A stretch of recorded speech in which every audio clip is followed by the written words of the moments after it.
महाभारत युद्ध को धर्म युद्ध कहा जाता है, लेकिन इस धर्म युद्ध को जीतने के लिए पांडवों को कई ऐसे काम भी करने पड़े जिसे धर्मानुसार उचित नहीं कहा जा सकता। और इसमें सबसे बड़ी भूमिका श्री कृष्ण की रही, जिससे पांडवों को युद्ध में विजय श्री की प्राप्ति हुई।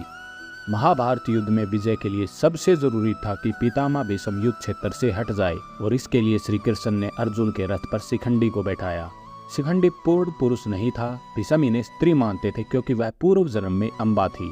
भीष्म की प्रतिज्ञा थी कि वह स्त्री पर हथियार नहीं चलाएंगे, और इसी प्रतिज्ञा का लाभ उठाकर श्री कृष्ण ने अर्जुन को प्रेरित किया कि वह पितामह भीष्म को बाणों की सैया पर लेटा दे, और अंत में यही हुआ।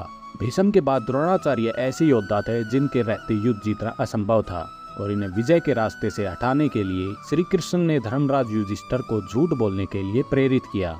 युधिष्ठिर ने द्रोणाचार्य से कहा कि उनका पुत्र अश्वत्थामा मारा गया है, जबकि मरा था अश्वत्थामा नाम का एक हाथी।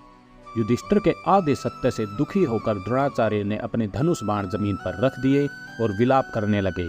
मौके का लाभ उठाकर धृष्टद्युम्न ने द्रोणाचार्य का वध कर दिया। भगवान श्री कृष्ण ने तीसरा छल उस समय किया जब अर्जुन ने प्रतिज्ञा ले ली कि वह सूर्यास्त तक जयद्रथ का वध नहीं कर पाए तो आत्मदाह कर लेंगे, और इसलिए युद्ध के दौरान श्री कृष्ण ने अपना सुदर्शन चक्र सूर्य की ओर छोड़ दिया, जिससे सूर्य की रोशनी छुप गई और सभी को लगा कि शाम हो चुकी है, जबकि यह ग्रहण जैसी स्थिति थी। उत्साहित जयद्रथ अर्जुन को आत्मदाह के लिए उकसाने लगा, और इसी बीच श्री कृष्ण ने अपना चक्कर सूर्य की ओर से हटा लिया और सूर्य निकल आया।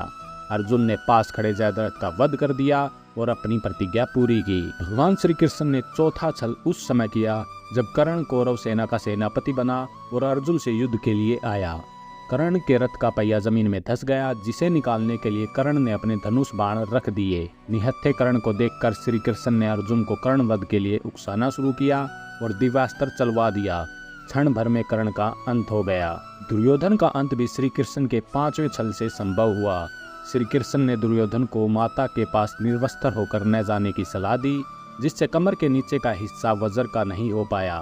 भीम के साथ जब दुर्योधन का युद्ध हुआ तब श्री कृष्ण ने भीम को सलाह दी कि कमर के नीचे के हिस्से पर प्रहार करो, जबकि यह नियम के विरुद्ध था।